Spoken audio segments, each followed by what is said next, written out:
mis hermanos, es el momento entonces para que estudiemos nuestro tema de hoy en la porción semanal de la Torá. Esta semana la porción lleva por nombre hebreo Vaishlach, que significa y envió.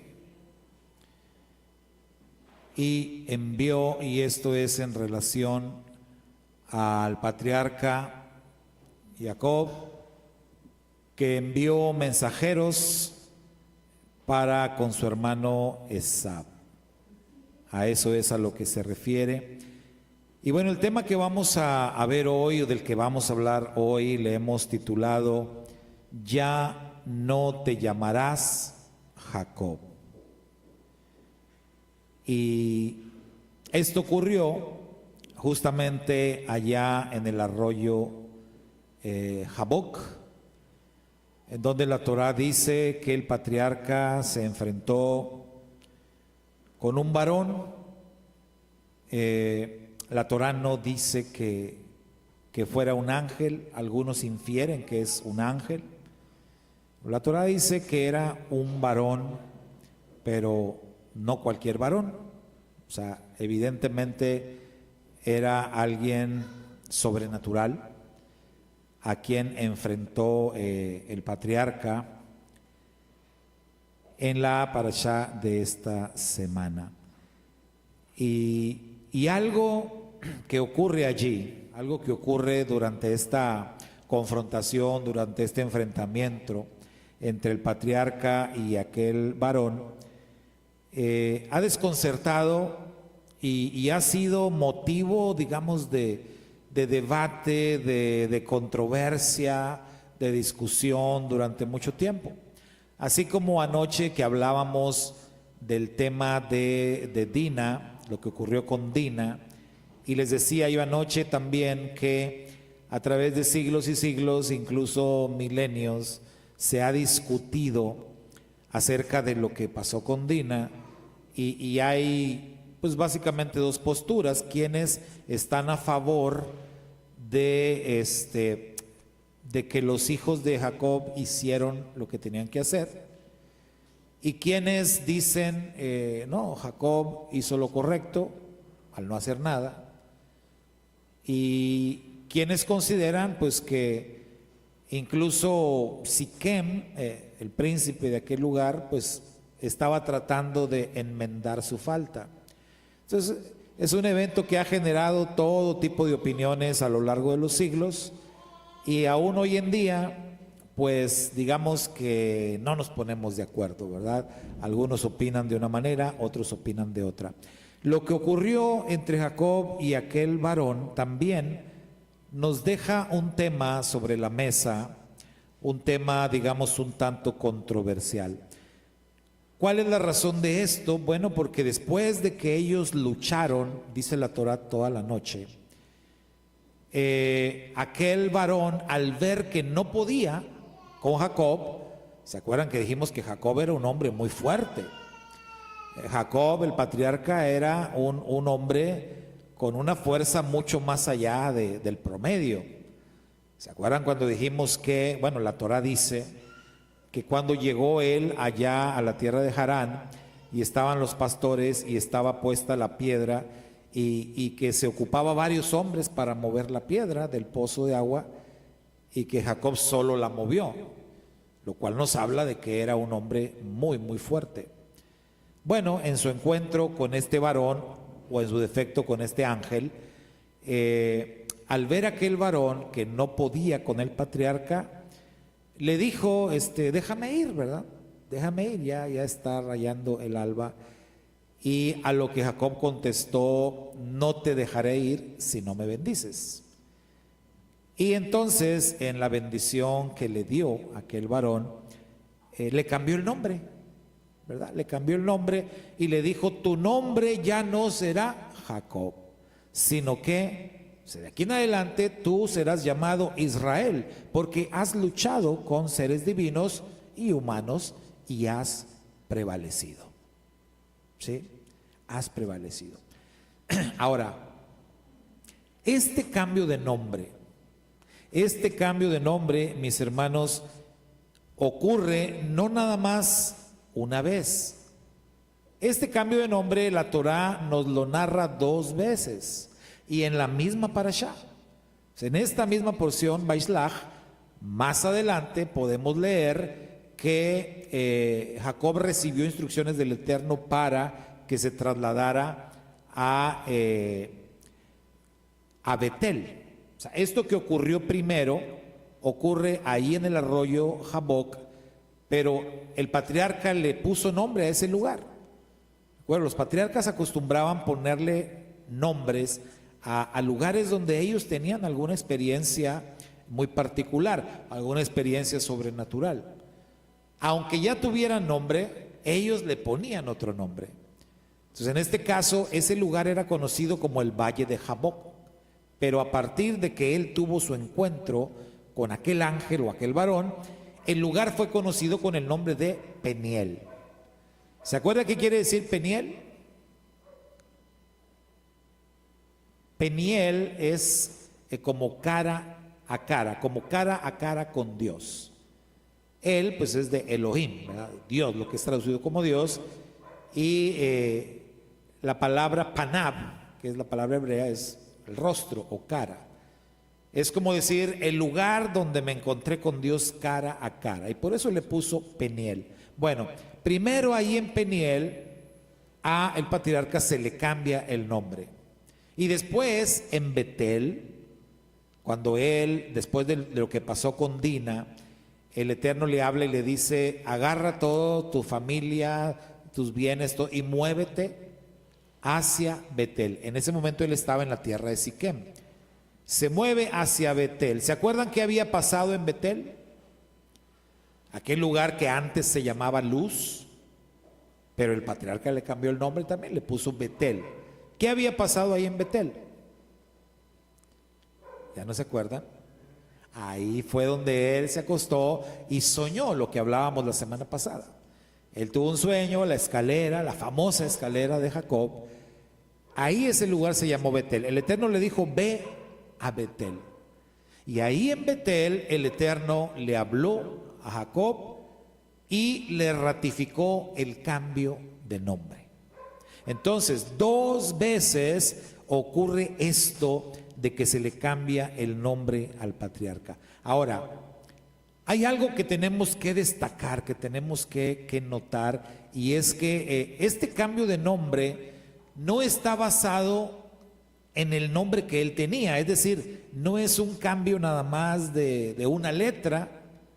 ¿Se acuerdan, por ejemplo, el patriarca Abraham? Se llamaba Abraham, y el Eterno le cambia el nombre y le pone Abraham. Básicamente es como que casi lo mismo, nada más se le agregó una letra. Lo mismo pasó con la matriarca Sara. ¿Cómo se llamaba Sara? Saraí. Y el Eterno dijo: ya no te vas a llamar Saraí, ahora te llamarás Sara. Entonces, en el caso de ellos, o incluso en el caso de Josué, que Josué, su nombre hebreo era Oshea, y el Eterno le agregó una Yud y ya quedó como Yehoshua. Entonces ahí, en el caso tanto de Abraham, Sara y también de Josué, el ajuste al cambio de nombre consistió en cambiar una letra, ya sea agregar o quitar una letra. Pero en el caso de Jacob, hermanos, el cambio de nombre fue, o sea, quitamos todo el nombre y ponemos un nombre totalmente nuevo, ¿verdad? Entonces, ¿qué es lo que quiere decir esto? Podemos nosotros inferir, podemos imaginarnos que este cambio de nombre tenía que ver con un cambio total. Está representando o nos está indicando que tiene que haber un cambio total, un cambio completo.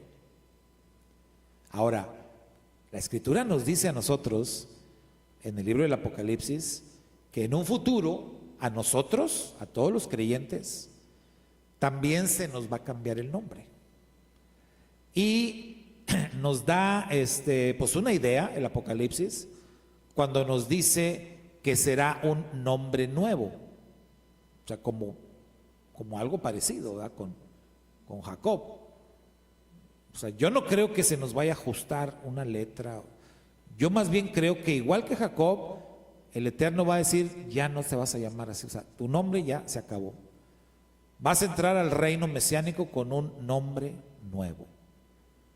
¿Por qué? Porque vamos a ser totalmente distintos en el reino. Y lo que el Eterno quería representar para el patriarca Jacob era un cambio total, un cambio pleno en él.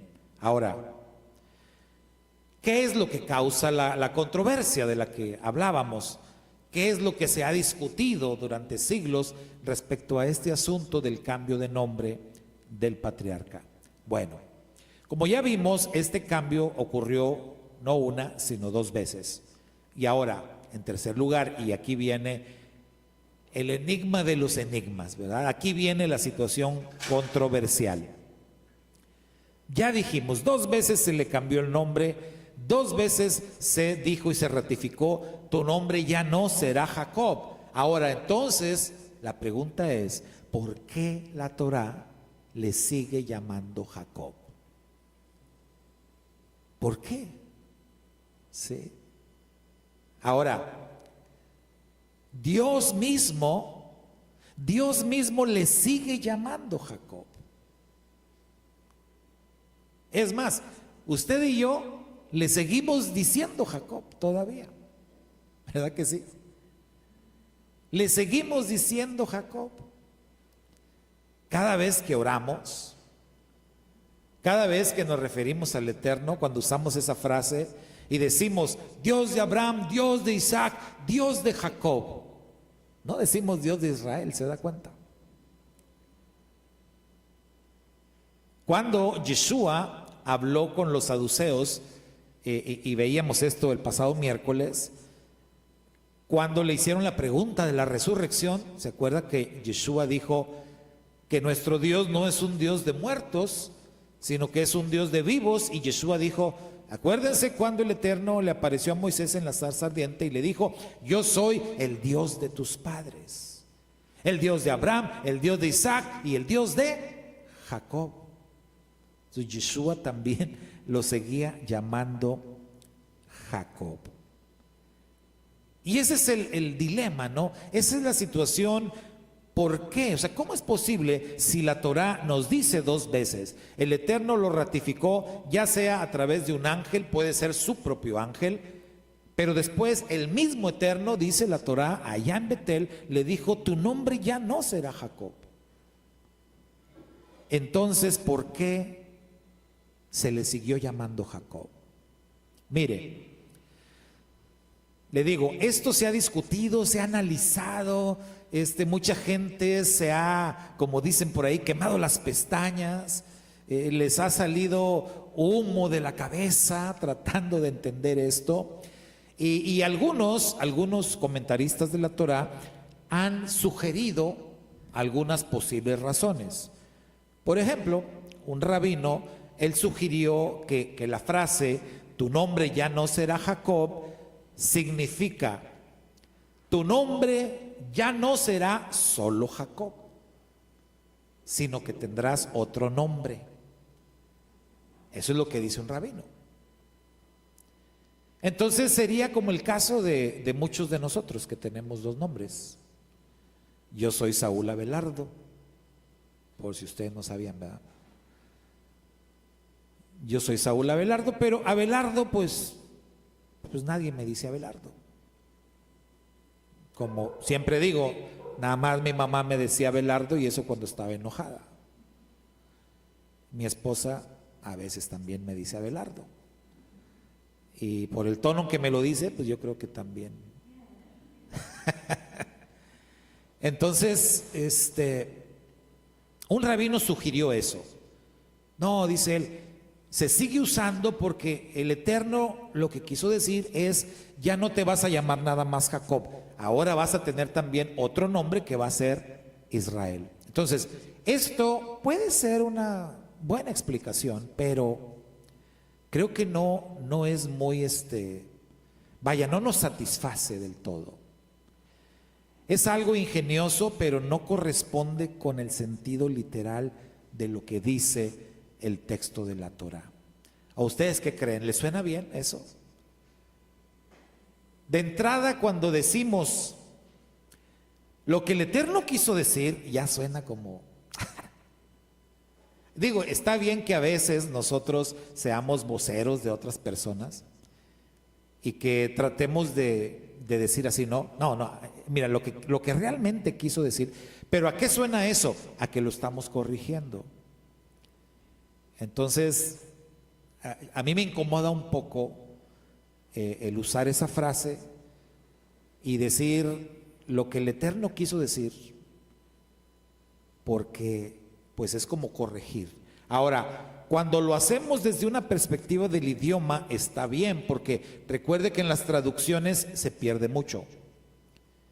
Y muchas veces cuando recurrimos al texto hebreo y corregimos una interpretación que ha estado equivocada por mucho tiempo, eso está bien, pero no estamos corrigiendo a Dios. Estamos corrigiendo una forma de interpretación equivocada. Pero creo que acá la Torá es bastante contundente, tanto en el hebreo como en el español o en el inglés o en cualquier idioma, cuando dice, tu nombre ya no será Jacob. Es así. No hay algo, no hay nada, mejor dicho, en la gramática hebrea que nos sugiera que ya no vas a tener un nombre sino dos. Pues por eso es un poquito complicado aceptar esa explicación, pero pues cuando no hay más, ¿verdad? Pues dices, ok, está bien.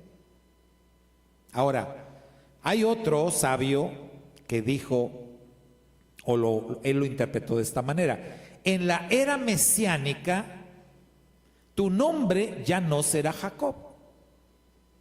Y esto suena con un poquito más de sentido por lo que decíamos ahorita, que nosotros vamos a recibir un nombre nuevo en la era mesiánica. ¿Cuál es la dificultad acá? O sea, esto sí tiene sentido y esto es real para todos los creyentes, pero es difícil porque el sentido de la Torá en ese momento es que el Eterno le está diciendo a partir de este momento, o sea, a partir de esta experiencia, a través de esta lucha o a partir de esta lucha que tuvimos, tu nombre ya no será Jacob. Ahora, más adelante, también la Torá lo empieza a llamar Israel. Entonces, la idea de que tu nombre va a ser Israel en la era mesiánica, pues ya también se nos cae, ¿verdad? Porque él es llamado Israel en muchos textos después de esta experiencia, pero también sigue siendo llamado Jacob. Entonces, ¿cuál será la explicación acerca de esto? ¿Cómo lo debemos entender?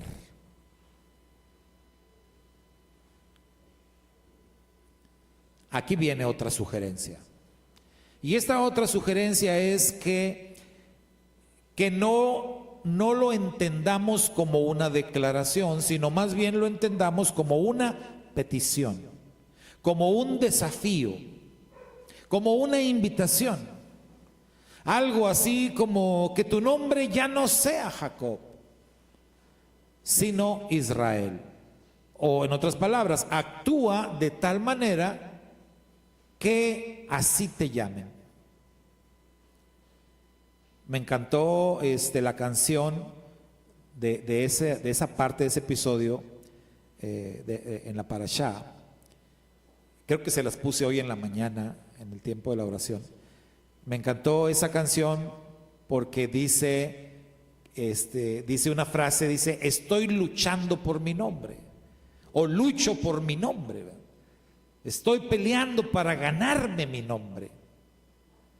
Y lo que dicen algunos sabios es eso, de que el Eterno lo que le está diciendo es, así como luchaste esta noche, has ganado ese nombre, pero vas a tener que seguir luchando para que todos te llamen así, para que todos realmente te conozcan por tu nombre y te llamen por tu nombre. ¿No les ha pasado a ustedes que luego hay personas que no te dicen tu nombre correcto o que te cambian el nombre? Y a veces es como que una batalla, ¿verdad? Y siempre los estás corrigiendo. No, así no se pronuncia, ¿verdad? O así no se dice, o así no se escribe, luego también lo escriben de otra forma.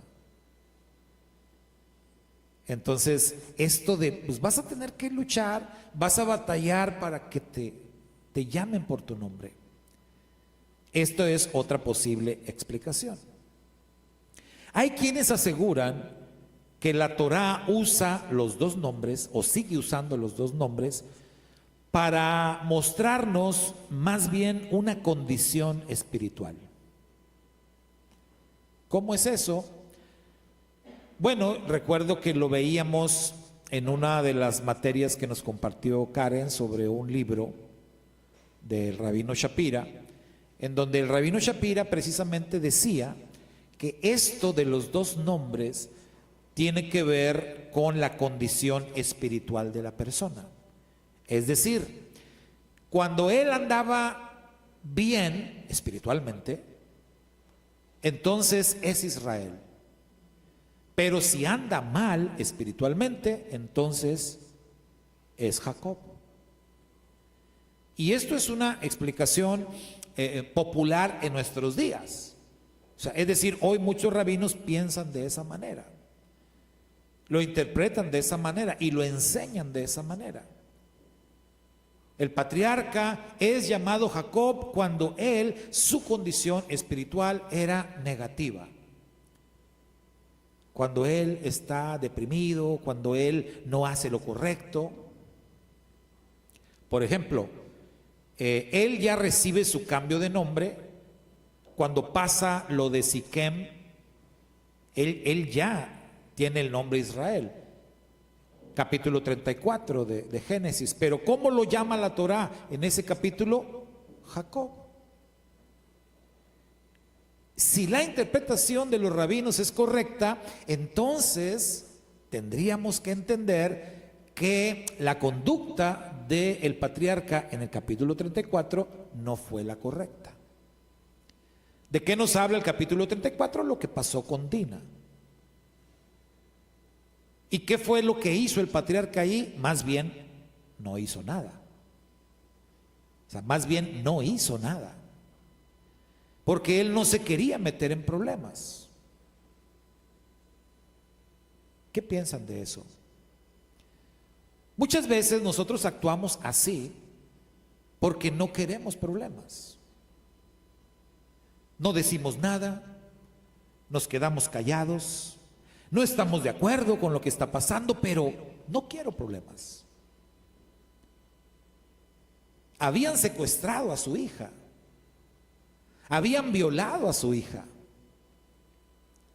y él no hizo nada. Y en ese capítulo él es llamado Jacob.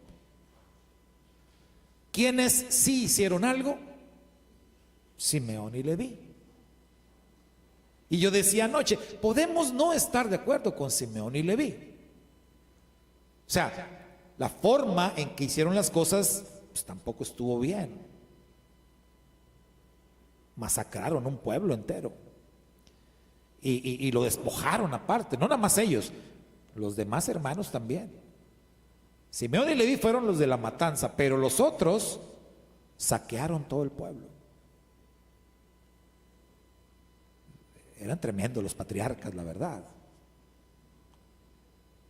Ahora, lo más impresionante de todo esto es que, lo decía yo anoche también, seguimos la secuencia de los hechos que nos narra la Torá, y en ese momento los hijos de Jacob todos eran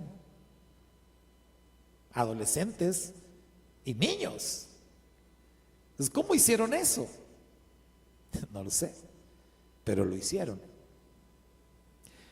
Entonces, en ese capítulo 34, el patriarca no hizo nada. Lo que hizo al final fue reprender a sus hijos, reclamándoles y diciéndoles: ustedes ya me hicieron quedar mal con toda la gente de la región, ahora todos me van a odiar, ahora todos van a venir contra mí. Y sus muchachos le plantaron cara a su propio padre y le dijeron: entonces, ¿qué querías? ¿Que nos quedáramos así? ¿Como tú? ¿Que no hiciéramos nada? ¿Teníamos entonces que permitir que nuestra hermana fuera tratada como una prostituta?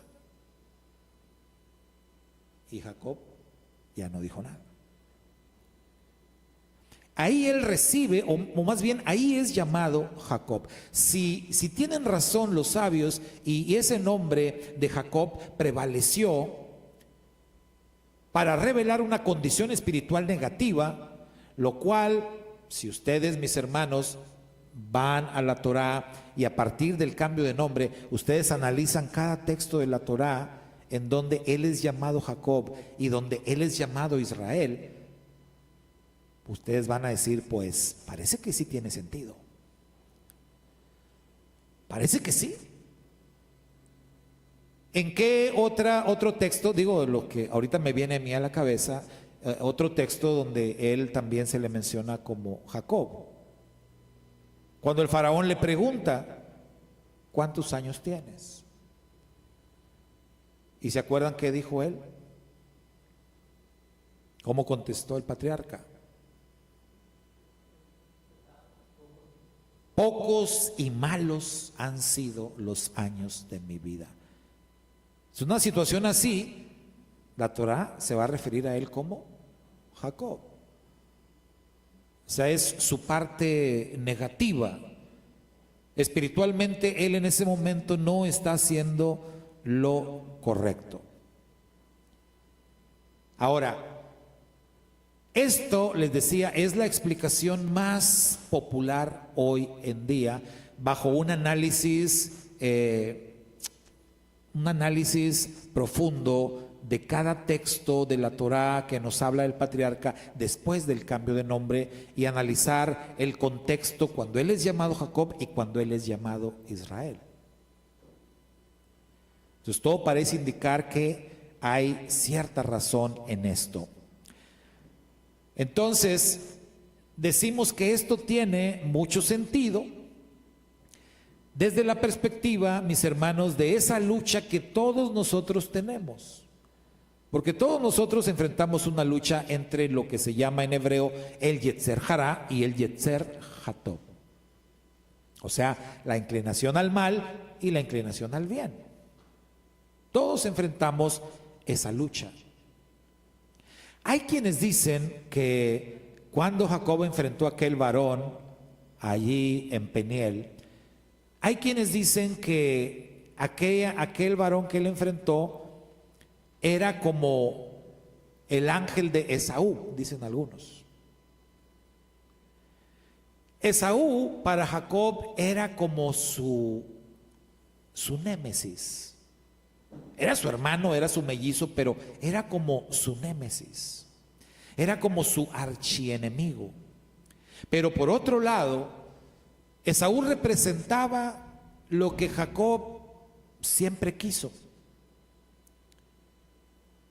Desde que Jacob nació, ¿se acuerdan cómo nació?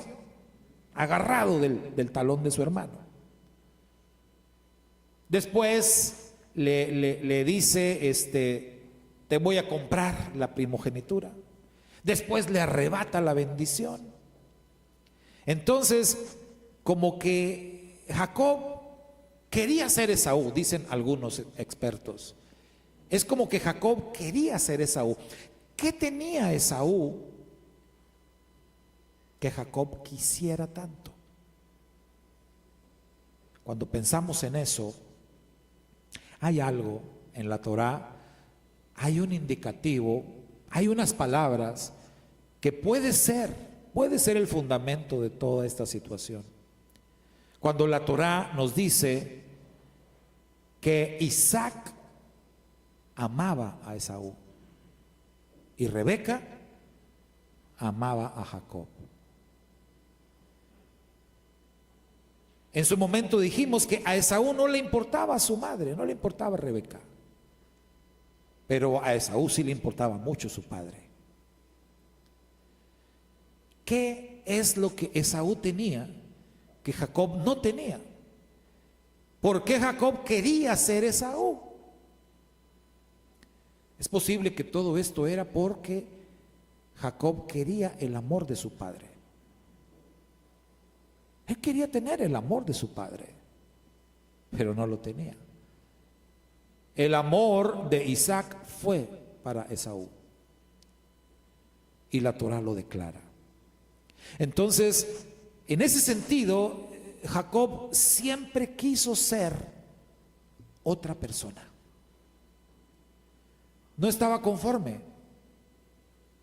Y no estaba conforme con haberse quedado con la primogenitura y con la bendición. No. Él siempre quiso el amor de su padre. El profeta Ezequiel, mis hermanos, hizo un anuncio. El profeta Ezequiel dijo: queremos ser como las naciones, como los pueblos del mundo, que sirven a la madera y a la piedra, pero lo que tienen en mente nunca sucederá, dijo el profeta. Este anuncio profético es para el pueblo de Israel. Y lo que está diciendo el profeta es que el pueblo de Israel siempre ha querido ser como las naciones del mundo. Pero, hermano, cuando pensamos en eso, ¿para qué Dios escogió a Israel?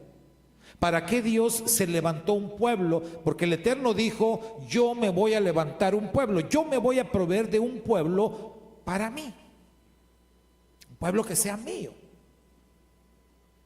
Porque cuando ocurrió aquello de la Torre de Babel y cuando surgieron las 70 naciones de la antigüedad, ninguna de esas 70 naciones le agradó al Eterno. Y fue cuando el Eterno dijo: yo me voy a proveer un pueblo que sea mío. Y por supuesto que no sea como estas 70 naciones, que sea diferente. Y es cuando el Eterno escoge a Abraham y le dice: yo a ti te voy a hacer padre de una gran nación. Viene Isaac, viene Jacob, vienen los 12 patriarcas, nace el pueblo de Israel, el pueblo de Dios. Pero ¿cuál fue el problema? Que Israel quería ser como los demás. Israel quería ser como Egipto. Israel, estando a punto de entrar a la tierra prometida, dice: no, mejor nos regresamos a Egipto. Estábamos más contentos, más felices en Egipto. El Eterno le dice a Israel: cuando entres en la tierra que yo te voy a dar, no quiero que vayas a ser como las naciones que yo he hecho ahí de delante de ti. ¿Y qué fue lo primero que hizo Israel? Empezar a imitar a esas naciones. O sea, en ese sentido, Israel siempre ha querido ser como los demás. En Babilonia, cuando ellos fueron llevados al exilio, los judíos ahí en Babilonia se encontraron con un imperio impresionante, porque hay que decirlo, el imperio que levantó Nabucodonosor era de veras tremendo, era impresionante. El éxito militar que ellos tenían, la economía que manejaban, los palacios que construían, todas estas cosas, mis hermanos, contrastaban de una manera radical con la situación en la que ellos estaban ahí en Babilonia. Ellos estaban exiliados, derrotados, sometidos a los babilonios. ¿Qué pasó con muchos judíos entonces en el exilio allí en Babilonia? Pues se hicieron como los babilonios. Ellos querían ser como los babilonios. Ellos querían tener el poder, las riquezas, lo que tenían los babilonios. Querían ser exitosos como ellos. ¿Qué pasó más adelante en la época de los griegos? Muchos judíos fueron helenizados.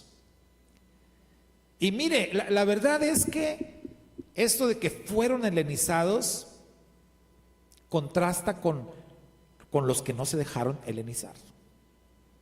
Es decir, los que fueron helenizados o aceptaron la helenización fue porque ellos tomaron la decisión, porque ellos realmente querían ser como los griegos y se unieron a este pueblo.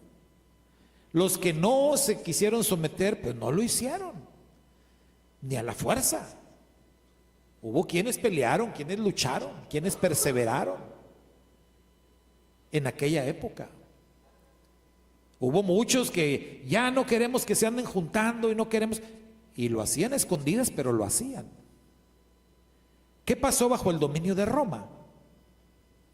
Hubo muchos judíos también que bajo el imperio romano simplemente cambiaron de bando.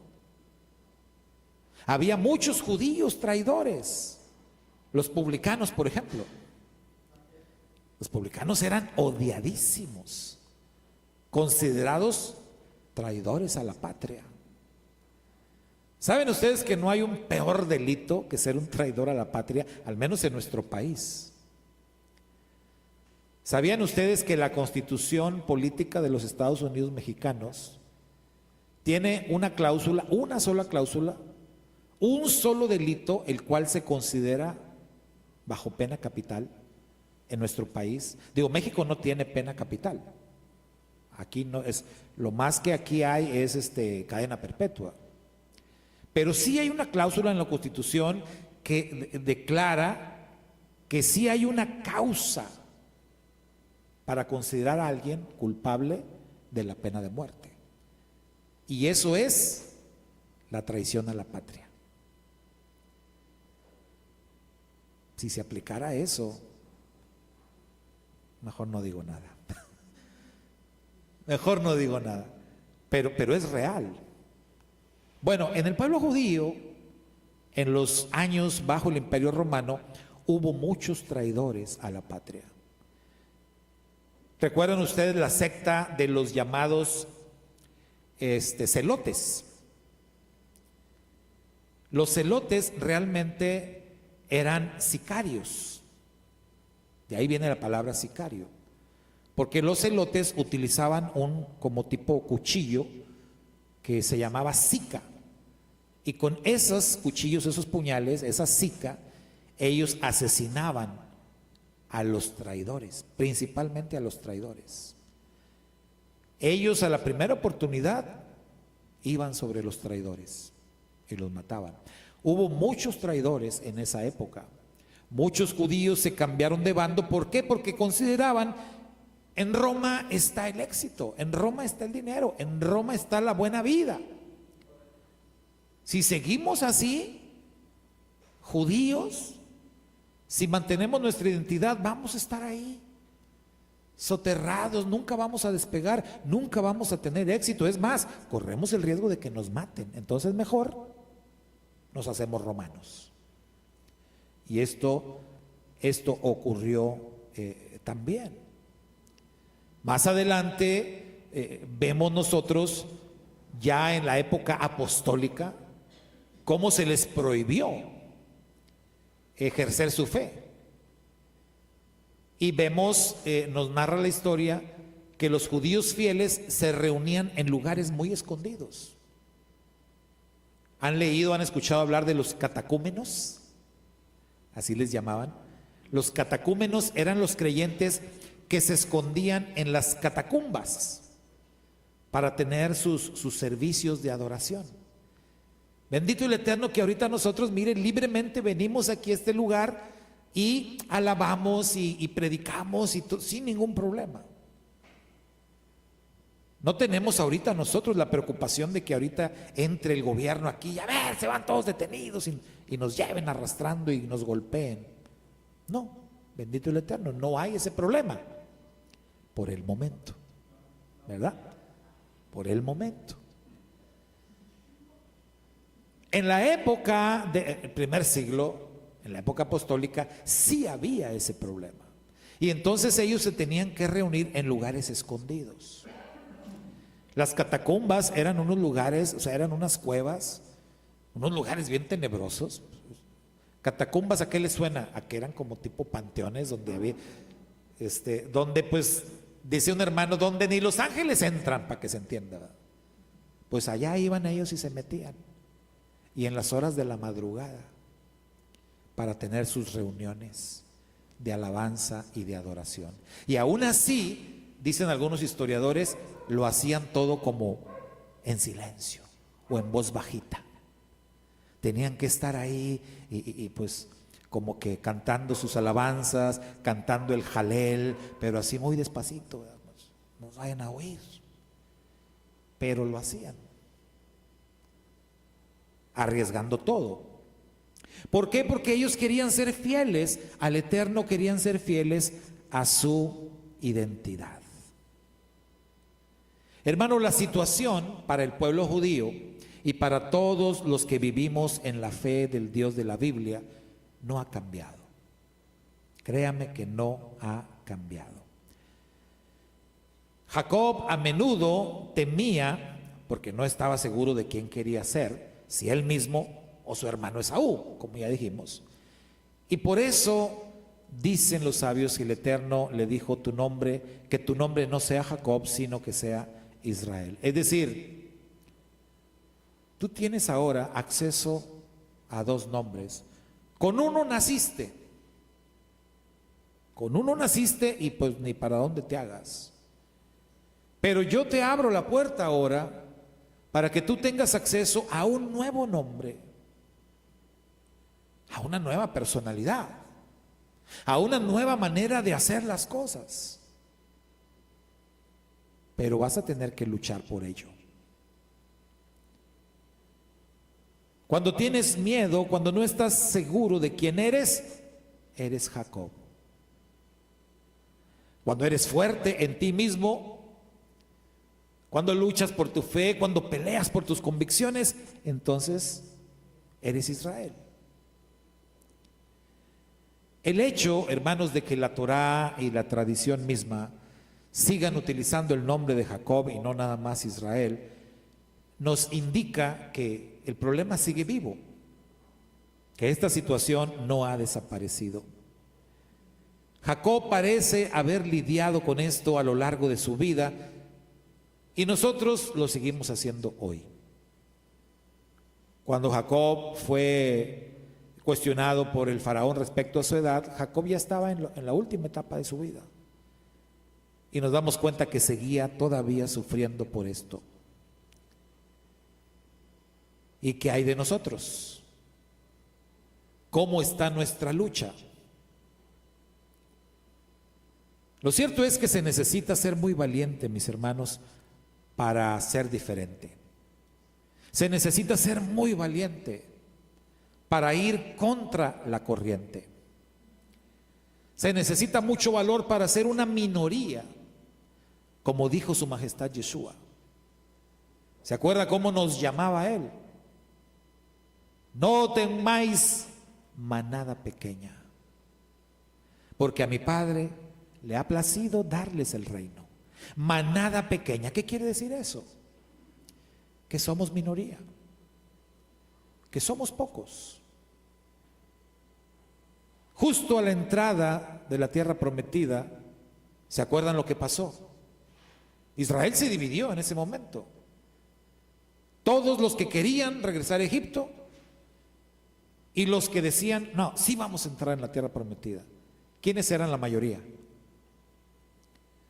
Los que se querían ir a Egipto. La minoría, ¿y quiénes eran esa minoría en ese momento? Josué, Caleb y Moisés, pero Moisés ya sabía que no iba a entrar. Pero Moisés encantado de haber entrado. Pero en ese momento eran dos, nada más dos, Josué y Caleb.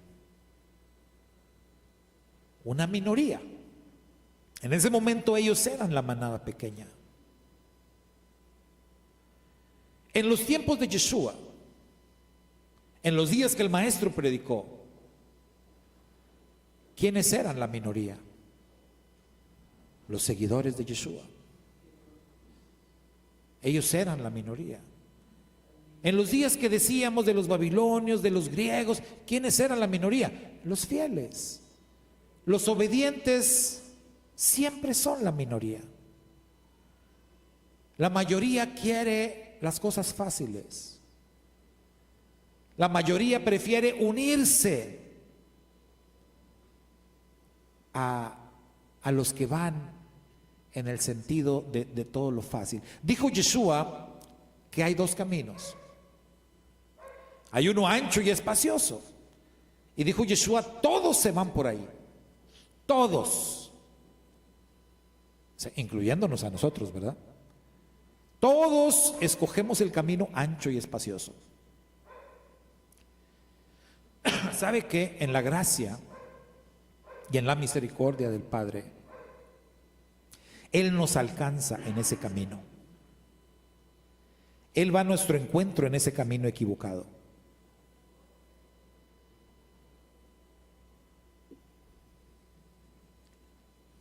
Porque ninguno escogimos el buen camino. Él va y nos encuentra allá y nos dice, hey, por aquí no era. Te equivocaste. Regrésate. Ese es el arrepentimiento. Regrésate. ¿Te acuerdas del otro camino? El que no quisiste agarrar porque estaba angostito, estaba feíto, curvas, subidas, bajadas, y preferiste venirte acá por la autopista de 100 carriles, ¿no? El problema es que esta autopista, este camino tan lindo, al final te lleva a la muerte, te lleva a la perdición. Y aquel que viste allá, aquel te lleva a la vida eterna. Entonces, regrésate, ándale, regrésate y agarra aquel camino. Y eso es lo que hace el Señor. Es lo que hizo por nosotros. Entonces nos regresamos y tomamos el camino correcto. Pero ¿sabe qué? Estando ya en el camino correcto, hay alguien que hace lo mismo que hizo el Señor. O sea, el Señor nos fue a rescatar, ¿verdad? De aquel camino equivocado. Ahora hay alguien que viene a estorbarnos en el camino correcto. De por sí el camino ya es difícil, porque el Señor dijo, es un camino difícil, complicado. No es fácil. Porque como dijo aquel, ¿verdad? Si las cosas que valen la pena se hicieran fácilmente, pues cualquiera las haría. De por sí el camino no es fácil. Aparte, hay alguien que viene a estorbarnos, a asustarnos, a ponernos troncos en el camino, piedras, a tratar de desanimarnos. Hay alguien que viene y nos habla y nos dice, no hombre, no, ¿para qué le hacías caso? Regrésate allá. No hombre, mira, allá tus amigos les está yendo de maravilla, allá en aquel camino. Mejor regrésate para allá. Y sabe que hay momentos en los que dudamos. Hay momentos donde incluso nos detenemos, dejamos de avanzar. O peor, hay momentos donde nos damos la vuelta y nos echamos otra vez para atrás, para tratar de regresar al camino ancho.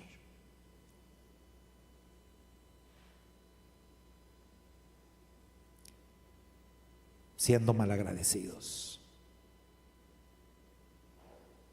Pero bendito sea el Padre, que dice en su palabra que cuando abundó el pecado, sobreabundó la gracia. Y Él vuelve a ir por nosotros otra vez y nos vuelve a regresar otra vez. Esta es la manera como yo lo entiendo. Esta es la manera como yo lo veo. Y esa lucha que enfrentamos en nuestro andar, creo que ese es el desafío entre los dos nombres, entre el nombre de Jacob y el nombre de Israel. Aquellas palabras del ángel, hermanos, aquel desafío, aquella invitación, que tu nombre ya no sea Jacob.